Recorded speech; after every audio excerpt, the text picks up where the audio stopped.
Hello guys, welcome back my YouTube channel. ನಾನಿವತ್ತು ಕಾರ್ಯದ ಮನೆಗೆ ಹೊರಟಿದ್ದೆ. ಈ ಕಾರ್ಯ ಅಂದರೆ ಏನು ಅಂತ ಕೆಲವರಿಗೆ ಗೊತ್ತಿರಲಿಕ್ಕಿಲ್ಲ. ಸೊ ಮೊದಲು ನಮ್ಮ ಅಜ್ಜ ಮುತ್ತಜ್ಜನ ಕಾಲದಲ್ಲಿ ಏನಂತಂದರೆ ಅವ್ರಿಗೆ ಏನಾದರೂ ಒಂದು ಬೇಡಿಕೆ ಇತ್ತು ಅಂತಂದರೆ ಅವರು ಆವಾಗ ಹರಕೆ ಹೊತ್ಕೊಳ್ತಿದ್ರು. ಅಂದರೆ ನಾನು ನಮ್ಮ ಮನೆಯಲ್ಲಿ ಕಾರ್ಯ ಮಾಡಿಸ್ತೀನಿ, ನನ್ನ ಇದೊಂದು ಕೆಲಸ ಆದರೆ ನಾನು ನಮ್ಮ ಮನೆಯಲ್ಲಿ ಕಾರ್ಯ ಮಾಡಿಸ್ತೀನಿ ಅಂತ ಹರಕೆ ಹೊತ್ಕೊಳ್ತಾ ಇದ್ರು. ಈ ಕಾರ್ಯ 8 ದಿನಗಳ ತನಕ ನಡೆಯುತ್ತೆ.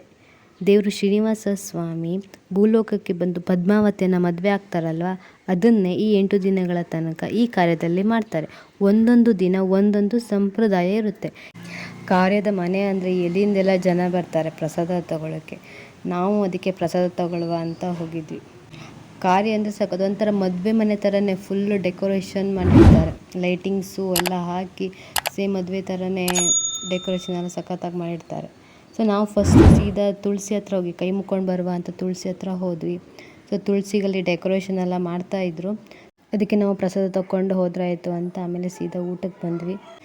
ನಾಳೆ ಕಳಶ ಪೂಜೆ ಇದೆ. ಅಂದರೆ ಶ್ರೀನಿವಾಸ ಸ್ವಾಮಿಯನ್ನು ಕಳಶದ ರೂಪದಲ್ಲಿ ಮೆರವಣಿಗೆ ಮೂಲಕ ಕರ್ಕೊಂಡು ಬರ್ತಾರೆ. ನಾಳೆನೂ ಬಂದು ಸ್ವಾಮಿಯ ದರ್ಶನ ಮಾಡಿಕೊಂಡು ಪ್ರಸಾದ ತಗೊಂಡು ಹೋಗ್ತೀನಿ.